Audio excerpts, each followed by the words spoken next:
Welcome everyone to Transforming Support into Impact, launch of our Consular Guide for Immigrant Communities. We're super excited. This guide has been in the works for 2 years, so now it's the day of the launch, and we're excited that we will be able to share it with you. Just a little bit of the CUNY-Initiative on Immigration and Education. We bring together educators, researchers, families, and local leaders to learn about, from, and with immigrant communities, to act in ways that center around our shared humanity, regardless of legal status, and also to advocate for equitable policies and opportunities for immigrants. And we hope that you continue to work with us and use our resources in your context, in your schools or districts or whatever you're working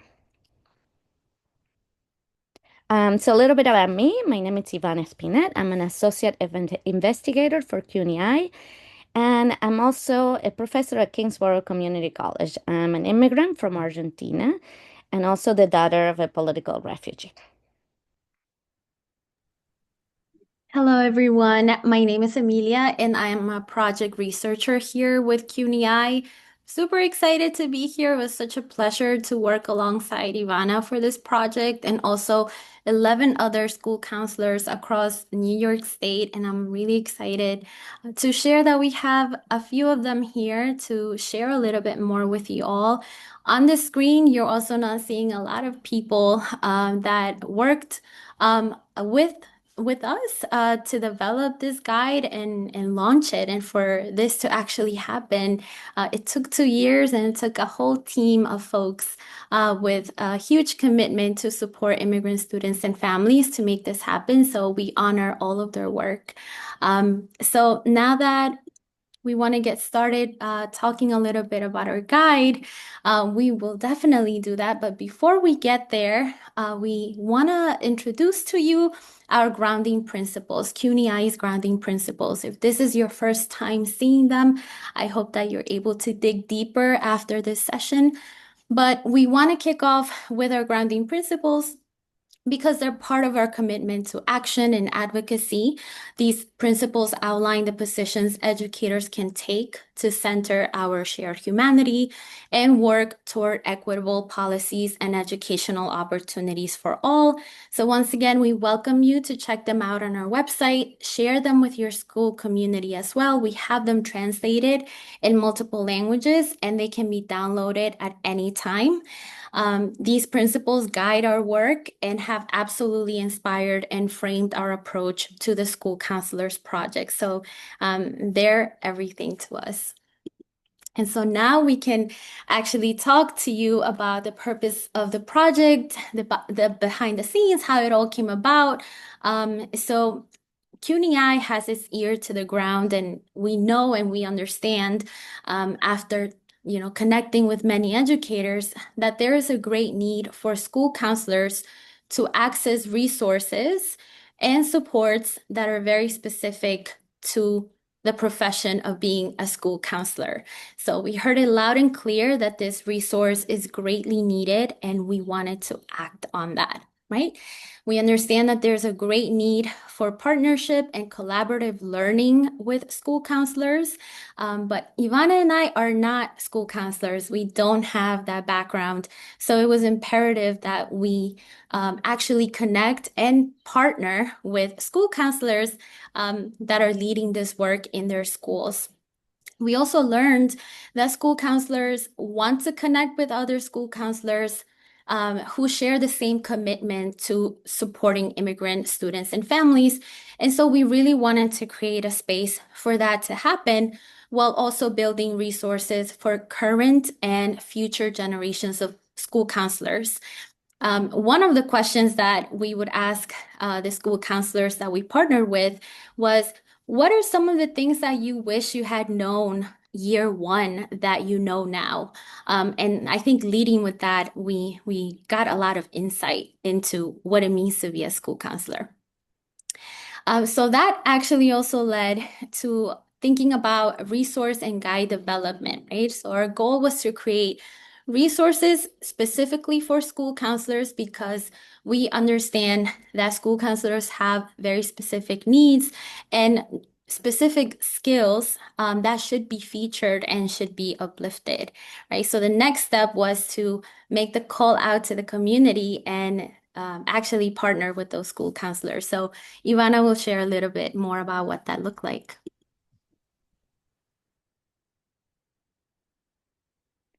Do you want to go to the next slide, Amelia? Oh, there you are. Sorry.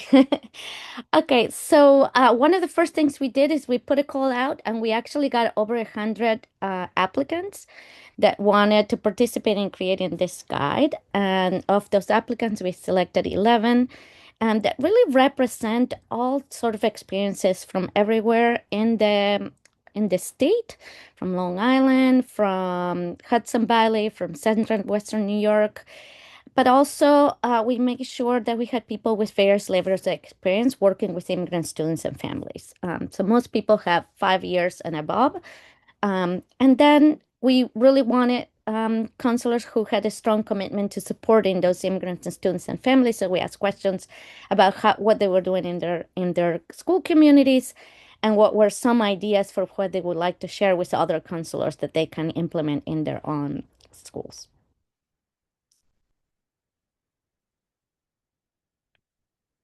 And so you're going to meet five of them today, but not everyone was able to be here today. So we wanted to still honor their work. So here are the 11 counselors that participated. And I think some of you might know them because every time we do any kind of presentation, someone says, "Oh, I know this person," or "I know this other person." So hopefully some of these are your colleagues, and we were so honored and lucky to work with them and got the possibility of learning from their experiences since we are not working in as counselors in schools and facilitators. We really learn a lot in the process of facilitating this work as they help us to write the guide. So the next step is to introduce the guide, which we're very excited to do today. So the guide has five sections that were really determined by the group of people, and we'll talk a little bit more about what each section includes. But one of the things that we want to mention is in each section, we also highlight some of the practices that the school counselors use in their own school settings with the understanding that you might need to make changes, right? We might get ideas from someone, but we always need to adapt to our settings. So we'll go to the first section. So the first section, it's about our immigrant origin students and families. So it provides some key terminology to make sure everyone knows what terms to use. We talk a little bit about the diversity of immigrant youth. We know the population is very different in different parts of the state, and we want to think about that, but also think about who is in our schools and who are the immigrant youth that we're serving in our communities. And then we also have a section on key policies and legal considerations for school counselors with links because we know that those policies really change from time to time. So we give an overview, but also we provide resources where you can get some updates for this. The next section, it's about working with immigrant origin students and families in schools. We know that schools counselors have a big role in making sure that families and students find their place when they're coming to a new school community. And that you also, we heard also that some school counselors said, I wish I had a checklist. I wish I had an idea for what kind of letter to send. So it includes ideas of how to welcome students and families, but also very concrete strategies that you can implement in your own settings. And we also have a section on how to, when students are there, it's not just about getting the students and the families into the schools and welcoming them, but also how to support immigrant origin students and also how to partner with families as they become part of the school community.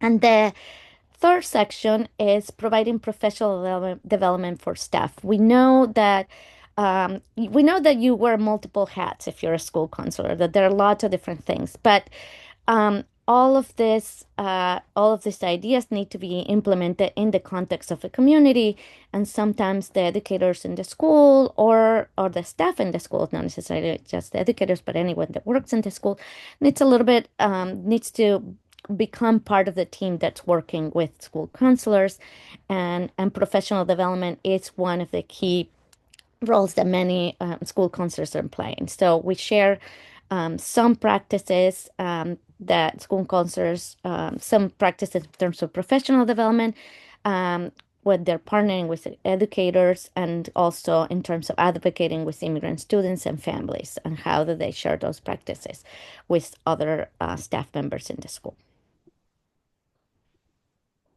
Yes, and as we're going through these sections, maybe think of a section that you might want to explore a little bit more once you have access to the guide, right? One of our favorite ones to create, but also one of the most challenging, was to develop the section on college access post-secondary guide. I think it feels like such a scary thing to explore, but our school counselors came with such great knowledge and they guided us through this big task, right? So there's lots of information on guidance for immigrant students and families.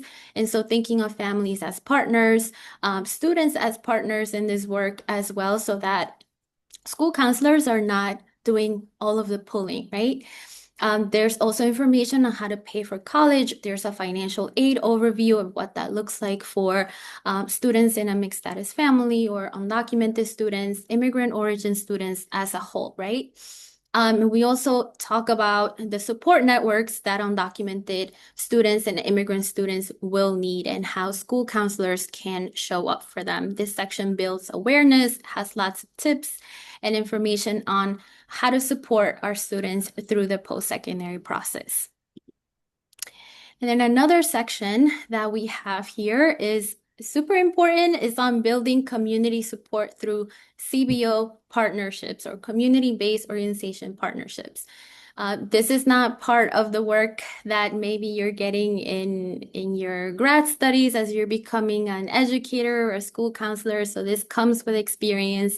And many of our school counselors have lots of experience on how to create networks of support in and out of the school to really tap into the community in order to respond to the major needs that immigrant students and families do have. It's a skill, and they lay it all out in step-by-step sort of outline so that you're able to follow and then also bring that into your school community as well. All right, so hopefully you have a section in mind that you might want to explore a little bit further in your role.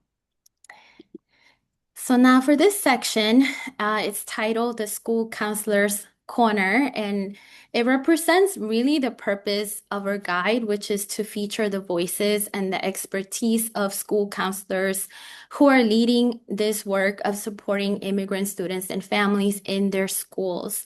And so we'll hear from school counselors who contributed to our guide, and they highlighted a specific practice.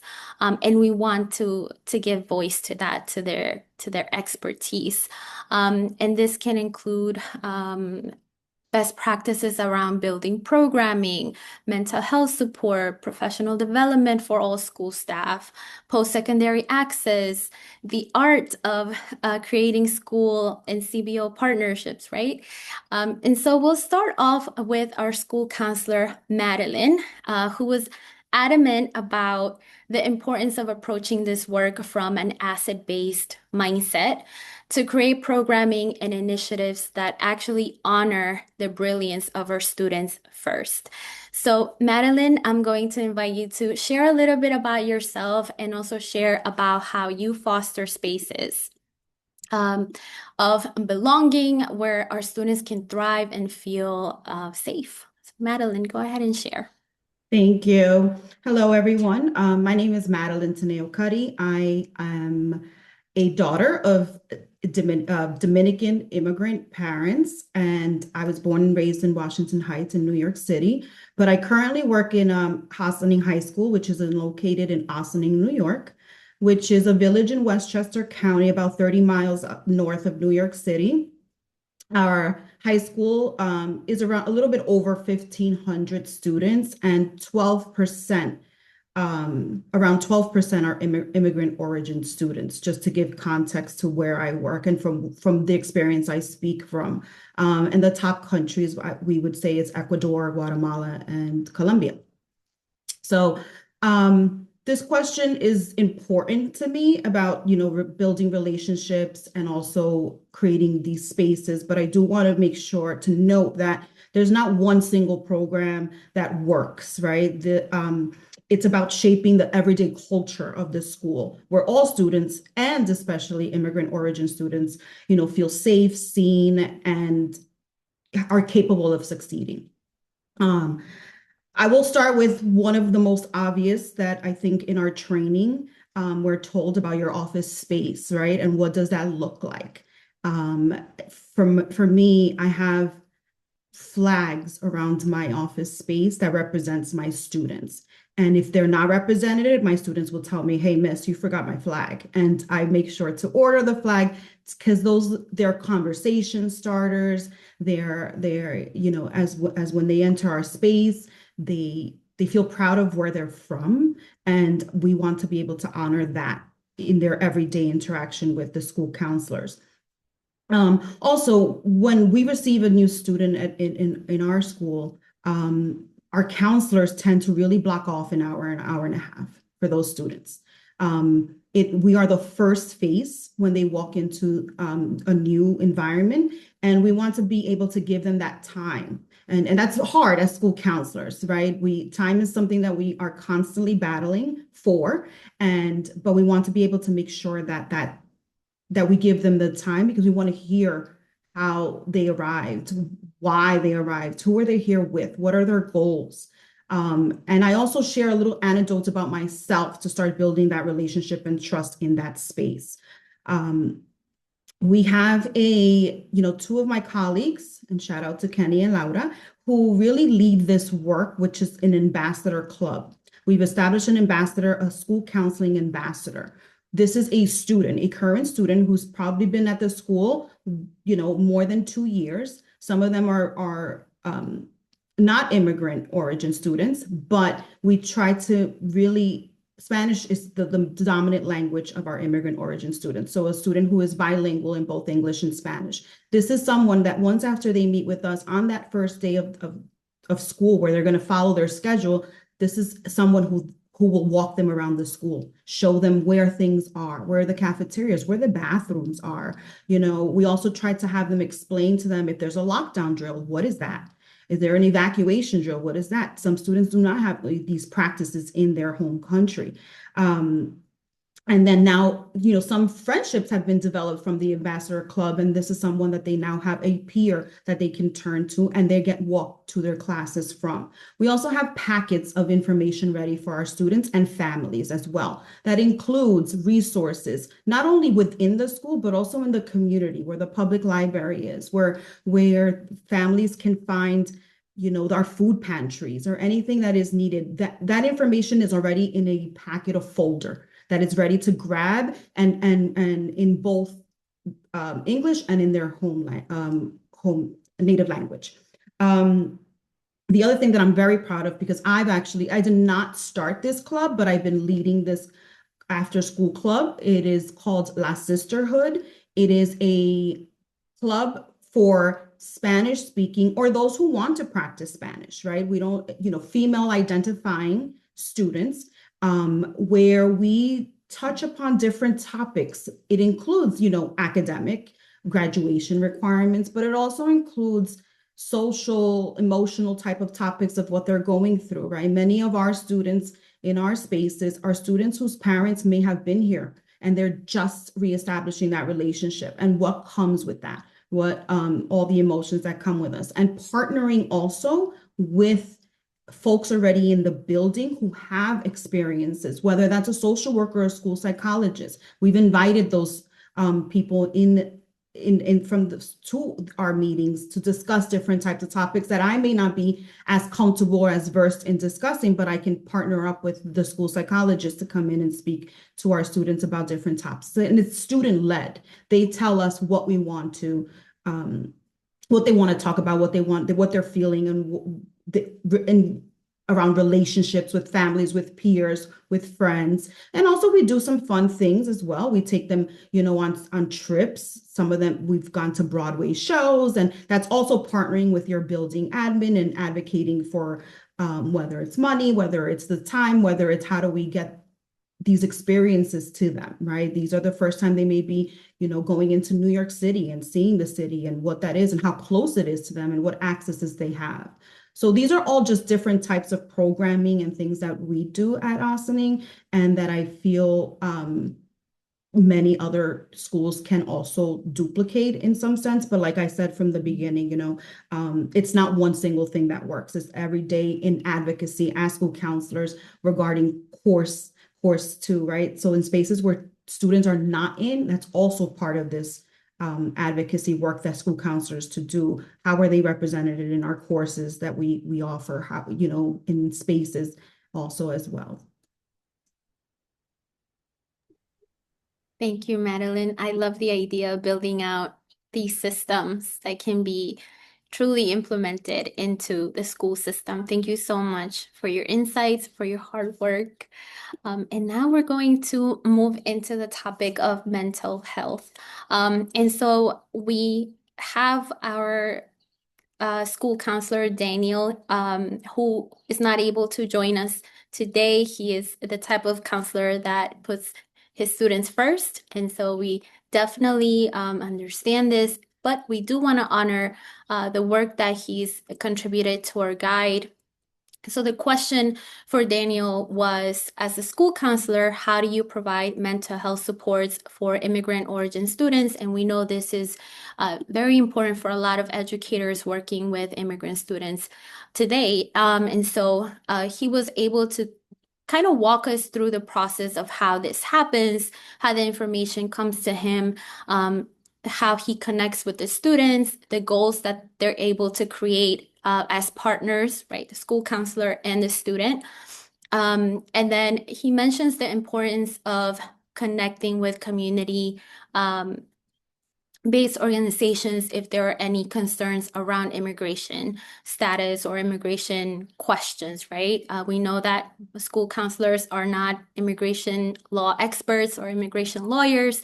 And so this best practice is key. When you're unsure of something, if you have a student that has these questions that are out of your field of expertise, it's always great to connect with a CBO or an organization that can provide the right resources so that the student and the family can make the right decisions, right? So that's something that he had highlighted here in our guide, and hopefully you're able to check it out once you receive the guide, all right?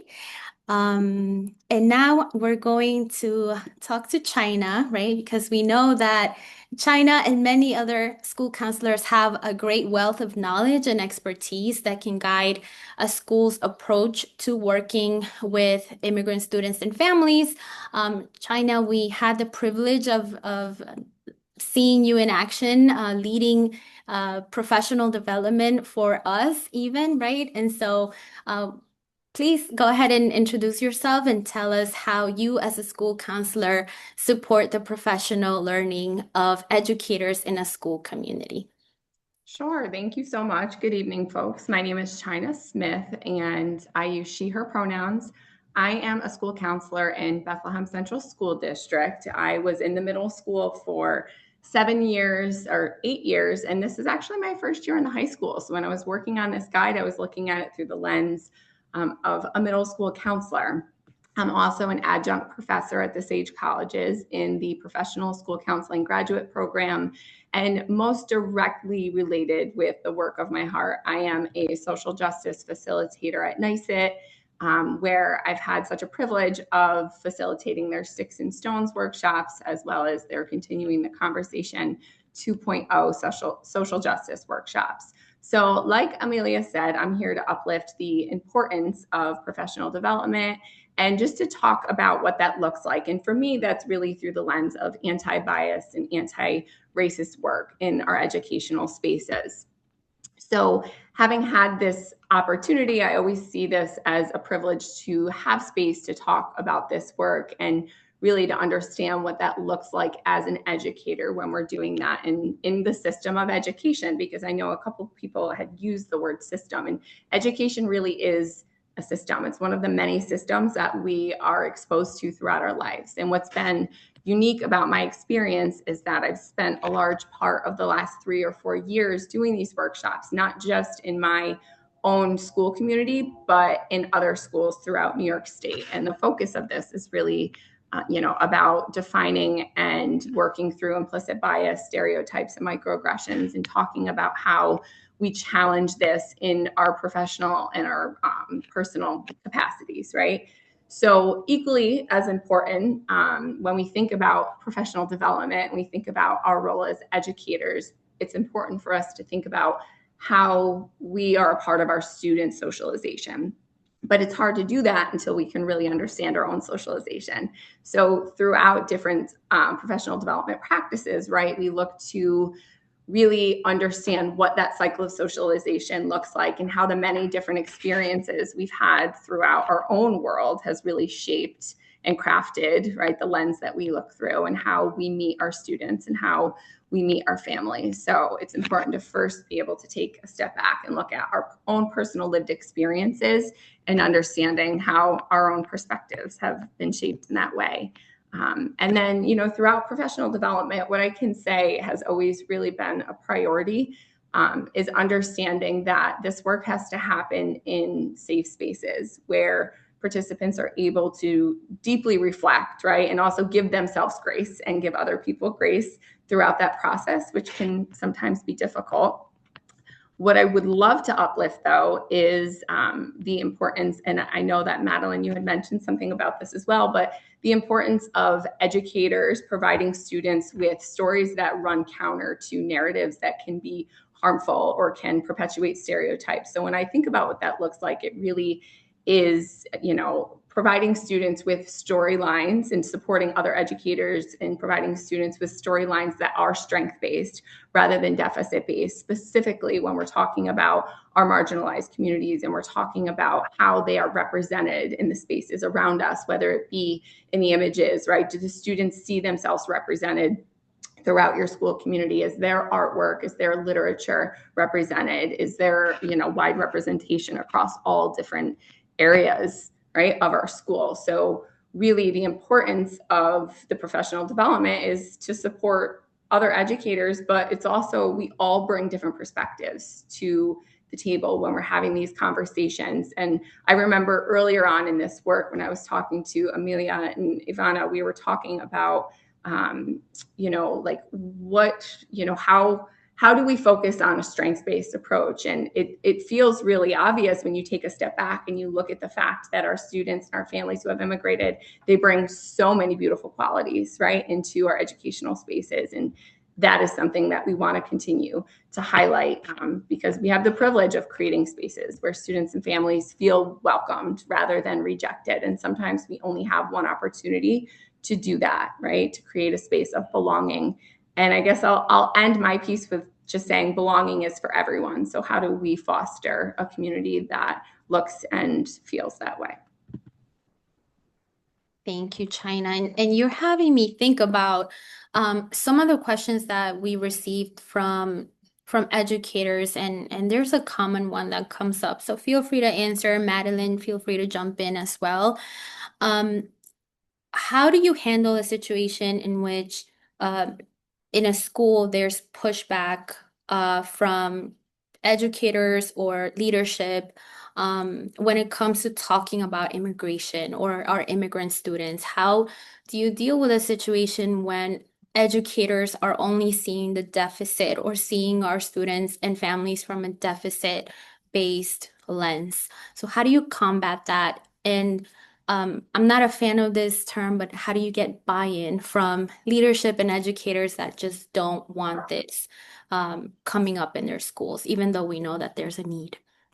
Sure. I'll start, and there's two things, and this might not fully answer this question, but as school counselors, what I will say is that we have an ethical responsibility to support all of our students. So I think about this, I'll often talk about ASCA, right? And those are the ethical guidelines, the behaviors, the standards that we are supposed to abide by. So when there is pushback on, initiatives, or there is pushback on what this looks like, the conversations that we're having, I will often go right to ASCA and I will pull up, right, the ethical standard that says we are responsible. Like, this is our obligation, regardless of what anyone's thought process or perspective is. We have an ethical obligation to support all of our students, and supporting all of our students means we have these conversations, we, do the hard work. And I think sometimes people feel really uncomfortable in that work because it can feel like a personal attack when we start to bring up things that might feel like it's targeting someone's bias, or it's like, well, we don't want to get political.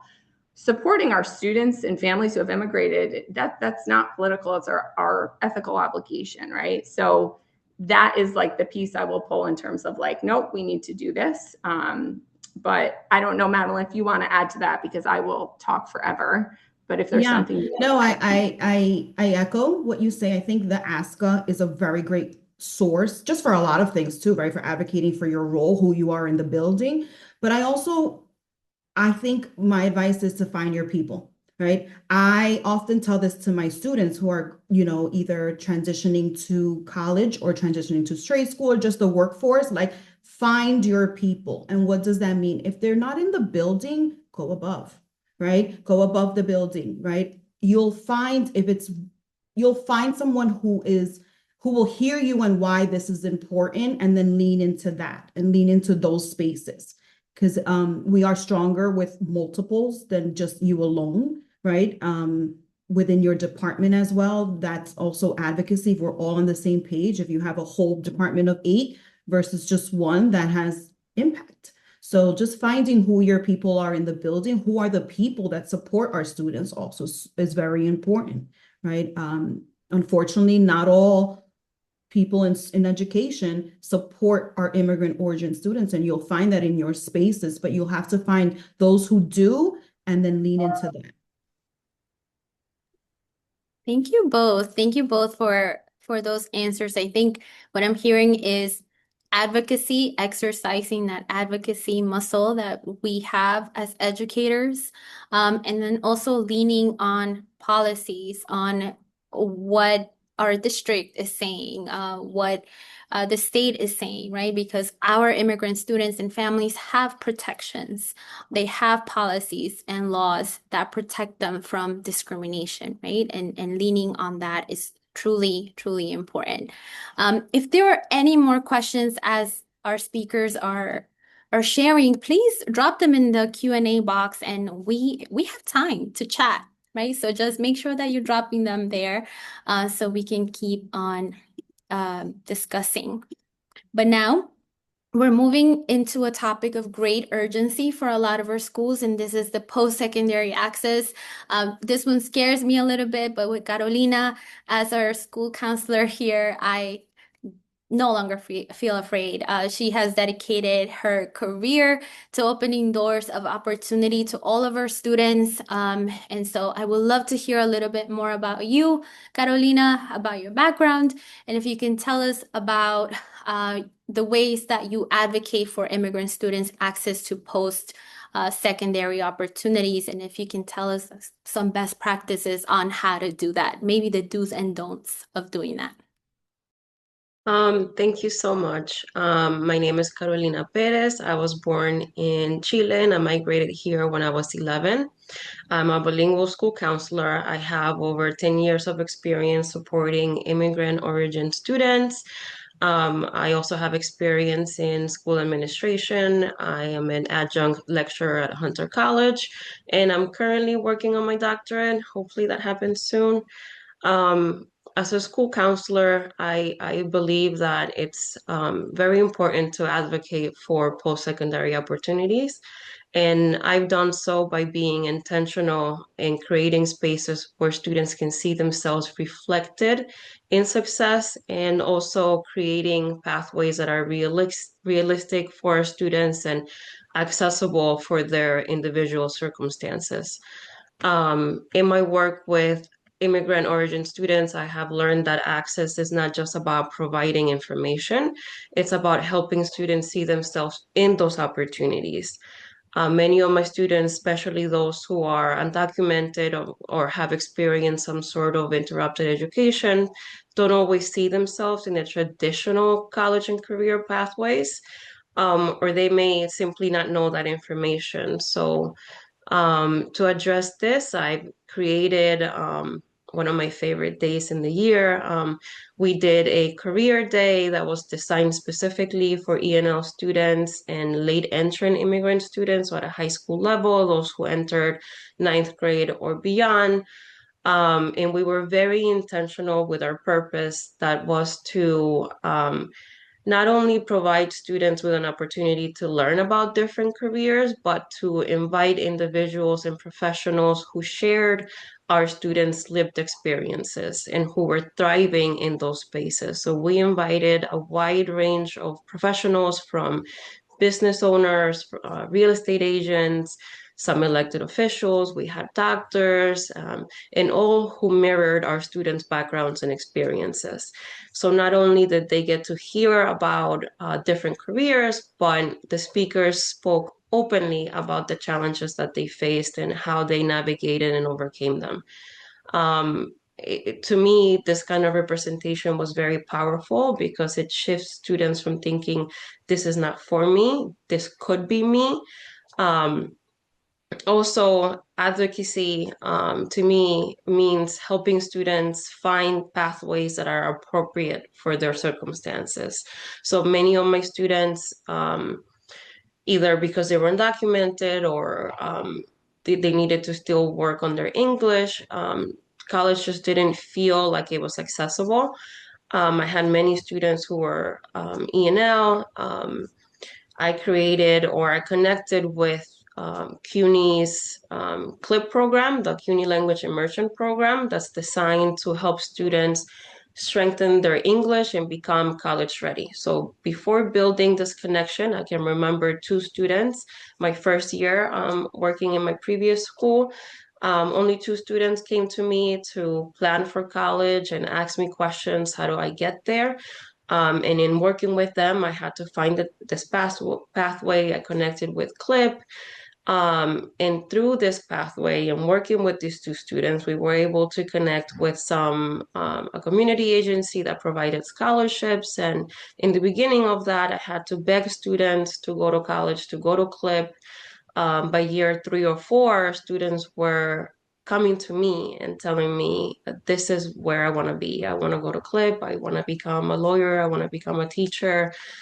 This is my pathway. So by the time that I left that building, we were having close to 80%, 90% graduation rates with our ENL students, and over 50% of them were going to college or to a trade school. Through my work also, I realized that I need to build connections with the programs before I recommend any of them. So I make visits, I make connections, I have a point person. I also make sure that through that work, I bring in, for example, CLIP came to the school building multiple times a year. We did parent workshops, we had one-on-one counseling, we did staff development. So this allowed for it to become a part of the community. It wasn't just, it became an expectation. So ultimately, my role, as I see it, is to bridge access so my students can envision a future that's possible to them. And I help them get there by identifying pathways that are realistic and that support their journey. Thank you, Carolina. I always remember what you say about once you create a path, students will take it, right? Many times our students will convince themselves that college or a career or life after high school is just really not for them, right? Until they see that it is possible. So thank you. Thank you so much for sharing that. Now we are going to head into another section here on partnering with CBOs. And we know that being an educator is hard. School counseling is hard work, but it can also be joyful, right? Especially if we're able to build networks with counselors and CBOs as well. And so I want to talk to Orfelina about this, share a little bit about yourself, and tell us about the benefits of partnering with a CBO. And if you could tell us, how does that even happen? We've seen you in action. You're so great at networking. How do you just make it happen? Thank you. And thank you, everybody, for being here and for the opportunity. I am Orfelina, and I am a New York City-based middle school counselor. One of my identity is that I am an immigrant, which is something that I love to tell. Storytelling is part of my journey and part of the things that I love. Again, for the reasons that Carolina and everybody else has mentioned, students need to understand that we were there one time and it's possible, right? With resources and support, it is possible. I was born and raised in the Dominican Republic. And again, I'm a strong believer that when people have resources and connections, things can happen, things can flourish, people can develop well. So, my contribution for the conversation today is about CBOs, community based organizations. They are everywhere within the community. They might have different goals, missions, vision, but in the end, all align with supporting the community. I found this great opportunity to connect, and it has been a game changer in everything that we do on my burden, not only within my school counseling program, but in general. And one of the questions put before was about how we can support administrators, seeing the work that we do and the contribution for the students we serve. And this is a great opportunity. CBOs are great at providing additional extracurricular programming into the school building, right? But they also do things outside of the school, and I'm going to be sharing a little bit about that. For newcomer families, immigrants, belonging and safety is a paramount. When you support them, finding those two things, the rest, it comes slowly and becomes more strong as they continue transitioning into the school community. CBOs has or can provide a variety of services. Again, like I mentioned, they are created to support the community, and partnering with them give us the opportunity to kind of lift some of our responsibility, not only financially, but also with the human support that they can have access to our family. Some of our families, when they come into the school building, they don't have that much experience besides, you know, moving from the immigration process to getting into the school building. And sometimes they don't come, ready to share everything with us, but we connecting them with additional resources like CBO partners and connecting and sharing about what they do also create and support the partnership for them to open up and for us to kind of like connected with them, figured out what they need. Not every family might need the same thing. Not every family might be at the same stage of need and development. So this is why it's so important to kind of like connecting them and finding where they actually are. So not only CBO provide spaces equipped with a variety of things like coffee, printing, charging devices. They also support family with ESR programs, supporting family making appointment, walking with them to support them for appointments, work, childcare, translation services. Somebody before mentioned food pantry, You might have those at your building, but sometimes there might be restrictions or how much can you give to the family at that moment. So CBO will have more ability to give more. One of the issues sometimes that we have in the school building is that we have resources for the students that we serve. We can provide them with uniform, backpack, shoes, care packages, right? But if they have older siblings or an uncle and a grandma, they don't get access to those, right? So connecting them with the CBO also provide the opportunity for them to get access to those. As I mentioned before, not only the financial intangible, but also the human connection. Finding somebody that can speak your language and can kind of guide you into different paths. I find that CBOs are great at those.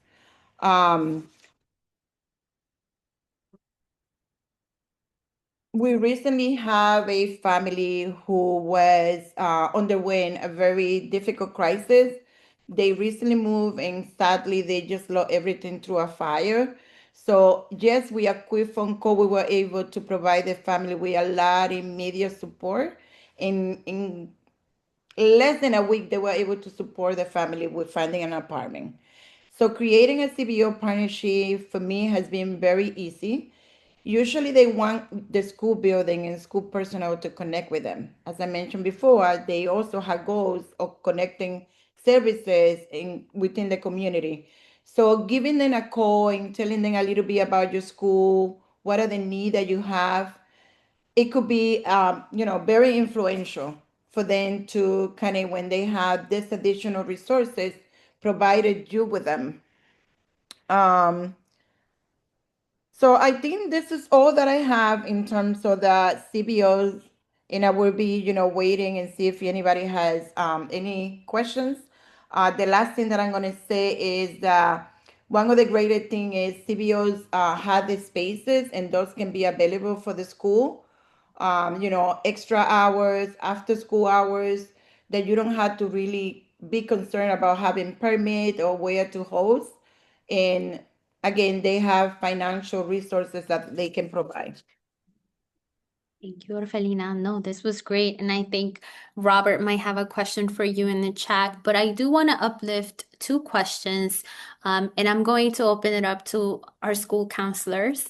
One of the questions here is around talking to immigrant students about their life or their journey. How do we connect with immigrant students without re-traumatizing them? What are some go-to strategies to be able to connect with them, right? But also be real careful and sensitive around re-traumatizing our students. So I'll leave it up to you all who wants to answer, but we'll take two.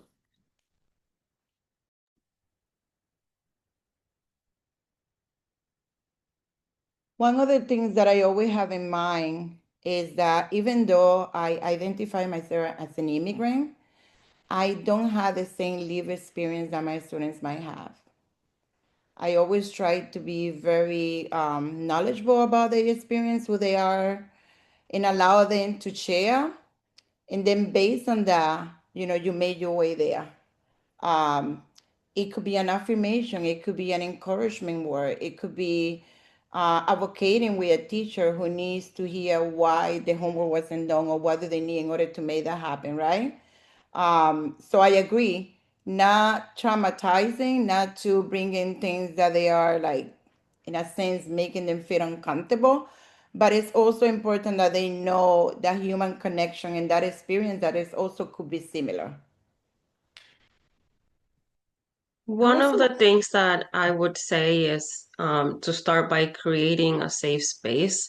What I've done with my students is and I think all of our main focus is to create that rapport, but also not forcing those situations. Students will share what they want to share. And again, not every student, even if they share a common experience, not every student is traumatized by it. So just giving them a space that feels safe and where you can acknowledge what they've been through. Thank you. And I think another question that connects to this, right? a lot of our students come to us, they share very personal things with you all in those offices as you build trusting relationships. How do you handle the very tricky issue of confidentiality and the need for legal services? So I'll leave it up to maybe two of you to answer that question.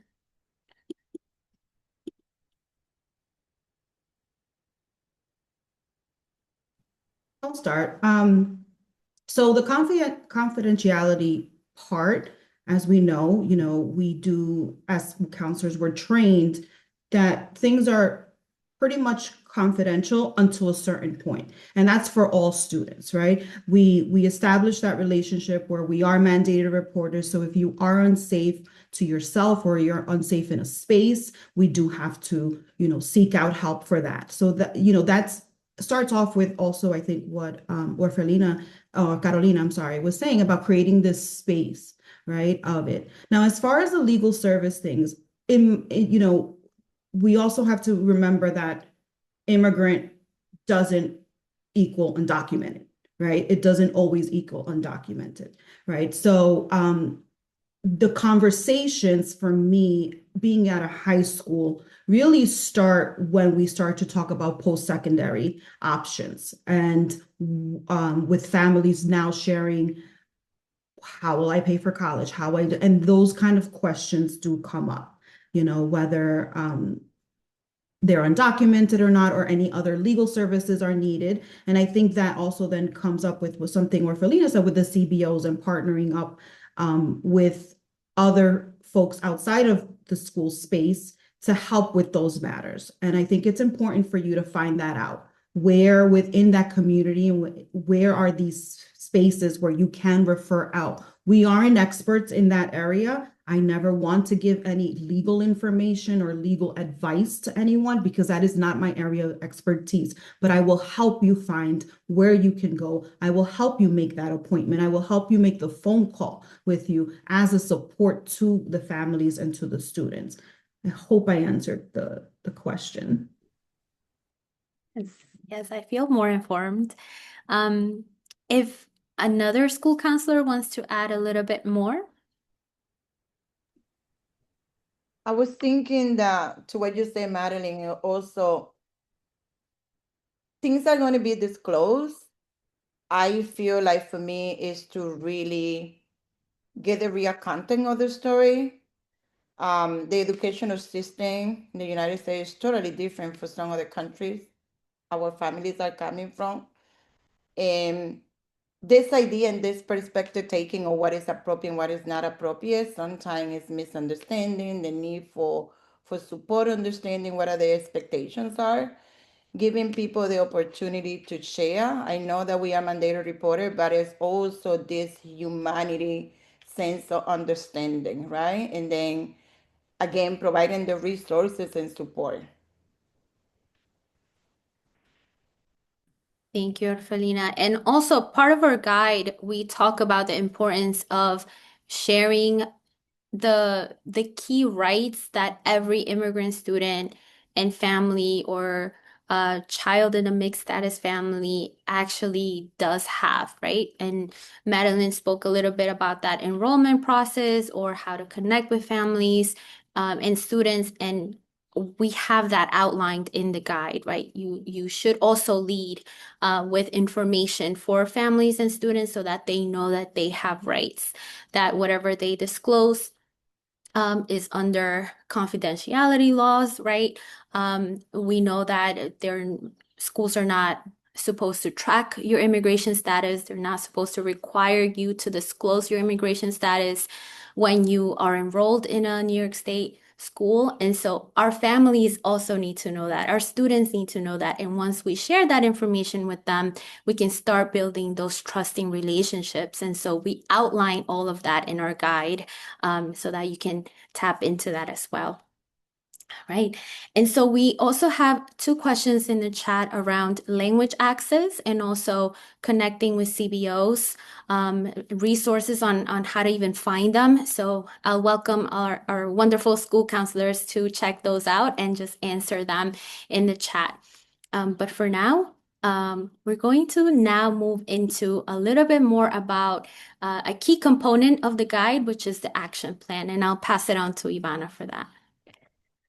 So one of the things that we wanted to encourage school counselors using this guide is that they put it in action. That it's not just a document that sits in someone's shelf and we look at it, but it really spares school communities to use it and to make changes in their, or make even if big or small changes in their schools communities. So we created an action plan template that can be used in the context of a school and can be used individually, but also as part of a professional development.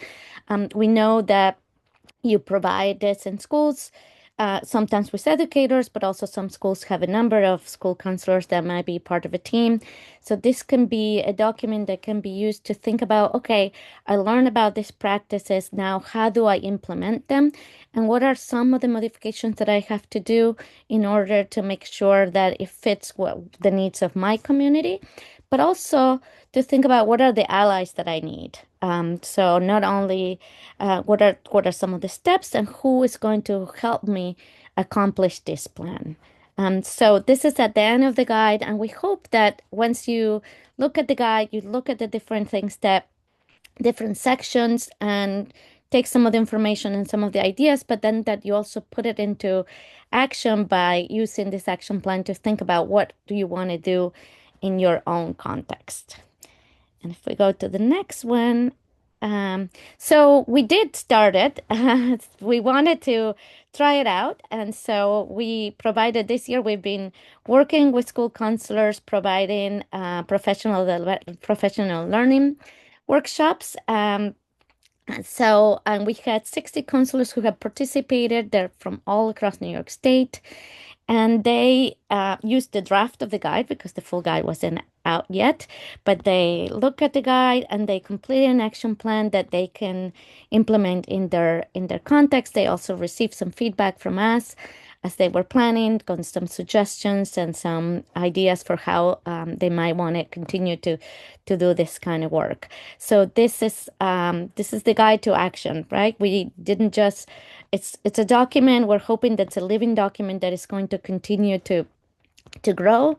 And one of the things that we saw is that in the modifications and the changes that some of the school counselors did, there were new ideas to grow in, which maybe they'll become part of Guide 2.0 when again. But it was really nice to see how they were taking some of these practices and owning them, and then looking for allies in their school context to continue to do this.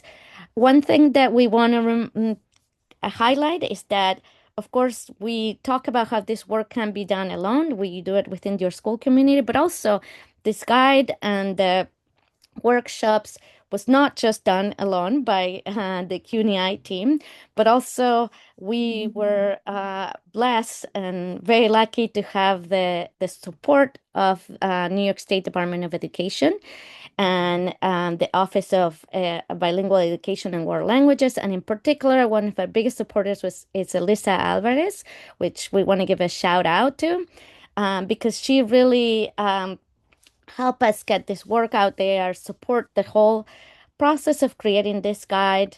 And it was one of our biggest cheerleaders in getting this work done and putting it out so school counselors across the state can use it and can implement some of the ideas that come with the guide.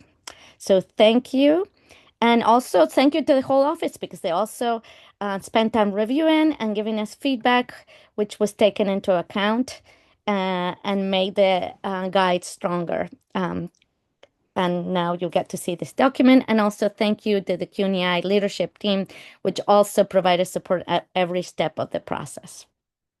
Ivana, if I can just respond quickly, I know there was a post about the anti-racist and anti-bias training and looking at other approaches, and I appreciate, I certainly will say I would have to do more work to really understand to the full capacity the HCE framework, but what I do understand from that trauma-informed approach that there are a lot of benefits to that and that we should be creating trauma informed and trauma sensitive spaces, right? All throughout our building. It's not a matter of just the response and creating spaces that are anti-racist or anti-bias, but I believe in what you're saying. And I think it brings this whole other layer to the conversation. So I just wanted to kind of shout that out, that I think, all spaces should be intentionally trauma informed and trauma sensitive, but I would have to do a little bit more research to fully understand that before I could speak to its full capacity. And one thing we wanted to highlight when we talk about creating support in the community, and it kind of comes back to what you're saying, Chynna, is that you can't do this work alone. And this is why we talked earlier about the importance of professional development. So other educators are also having some of the training, and so they know how to respond when students come to them. And so they know how to support them and also how to provide support for those students or families, right? Yeah, no, absolutely. And it has my wheels turning, right? And thinking about some of that, because I know there were questions specific to not re-traumatizing and what that looks like. And so it is really a relevant piece. And staff, sometimes we're looking as educators for those resources and tools. So again, back to what you were saying, that professional development is incredibly relevant. It's just having work that is supportive of all of our students and all of that. But yeah, no, I just appreciate that came up. I also want to just answer also the question in the Q&A regarding the school board and the resistance. I'm not sure where in the conversation that question came up, but I just wanted to share that when approaching a school board regarding whether it's immigrant origin issues and things like that, depending on where you work at, I think we need to ground everything in our role as school counselors, and also the lovely word data that we all love. I think that's also important when you frame the supports for immigrant origin students as a core school counseling work that is tied to attendance, to graduation rates, to mental health, and college and career readiness. It's not an extra initiative, when you approach it in that manner. And also, there's policy and laws, right? There's federal protections regarding this work. The Civil Rights Act of 1964, right? These are things that are coming up for me. And when you make that clear that schools must provide equitable access for all students, regardless of their national origin, you have a better fight, against anyone who's resistant to this work. That's my response. I think it was on the Q&A regarding school board. Yes, thank you so much, everyone, for joining us. I do see your question, JD. I don't want to skip it. I thought we answered in the chat. But if our school counselors can share a little bit more on how to do this. So Indigenous students and families are welcomed in school communities. For example, there are students who may speak Spanish, but it's not their first language, and therefore these students have already been through acculturation and language learning. Most of these students and families will simply say they speak Spanish because of the need for translation services. I don't want to leave that question out. So if maybe a counselor can just share a little bit more quickly before we leave. Sorry to bring us back. I would say that just like when we work with any other student, we can't just assume their native language or their background and culture identity. It's about recognizing and placing value in that heritage. If it's an Indigenous community, then we have to take the time to learn about their culture, their values, their language, maybe do professional development, maybe shift in our intake process, try to understand their lived experiences. In our work with immigrant origin students, we're not just referring to Spanish-speaking students. We're referring from students from multiple, from everywhere, every corner in the world. So all of these things that we mentioned today apply to students who don't speak Spanish, apply to the indigenous communities. And it's about being intentional and learning where they're coming from and placing value and strength and remaining goal oriented and shifting their experiences and finding the strength in them. Um, that's what I would say to that.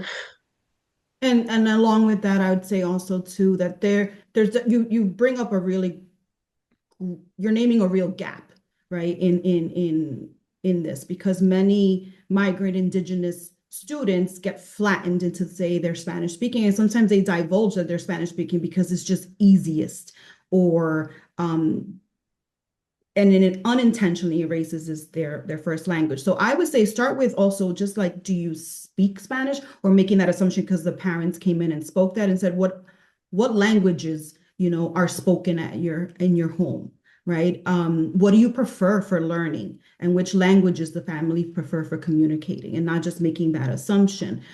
At Austining, in the beginning of my career, there was an influx of students who were from Ecuador that were Quechua speaking students. And an ENL teacher noticed that, right, in her classroom, and partnered with the council, said, this is a big factor. We're getting more students this way. So we changed the way we approach to what other languages you speak at home. And then she even started a professional development course for teachers about what is Quechua. She learned on her own to try to identify for that. So you are naming a real gap in it.